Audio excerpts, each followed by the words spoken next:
স্বস্তি ফিরছে না জ্বালানি তেলের বাজারে। আন্তর্জাতিক বাজারের অস্থিরতা ও চলমান ভূ-রাজনৈতিক উত্তেজনার প্রভাবে দেশের জ্বালানি তেলের বাজারে এখনও স্বস্তি ফিরছে না। বিশ্ববাজারে অপরিশোধিত তেলের দামের ওঠানামা অব্যাহত থাকায় আমদানি নির্ভর বাংলাদেশে এর সরাসরি প্রভাব পড়ছে। সংশ্লিষ্ট সূত্রগুলো জানায়, মধ্যপ্রাচ্যসহ বিভিন্ন অঞ্চলের অনিশ্চিততা এবং সরবরাহ শৃঙ্খলে বিঘ্নের আশঙ্কায় তেলের দাম স্থিতিশীল থাকছে না, ফলে বাড়তি ব্যয়ে জ্বালানি আমদানি করতে হচ্ছে, যা অভ্যন্তরীণ বাজারে চাপ সৃষ্টি করছে। এদিকে সরকার জ্বালানি সরবরাহ স্বাভাবিক রাখতে বিভিন্ন পদক্ষেপ নিলেও উচ্চ মূল্য ও বৈশ্বিক পরিস্থিতির কারণে বাজারে কাঙ্ক্ষিত স্বস্তি আসছে না।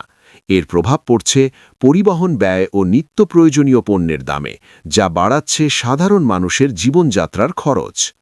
অর্থনীতিবিদ ও বিশ্লেষকদের মতে, আন্তর্জাতিক বাজারে স্থিতিশীলতা না এলে স্বল্প মেয়াদে এই অস্থিরতা কাটার সম্ভাবনা কম, তবে দীর্ঘমেয়াদে সরবরাহ পরিস্থিতির উন্নতি হলে বাজারে কিছুটা স্বস্তি ফিরতে পারে।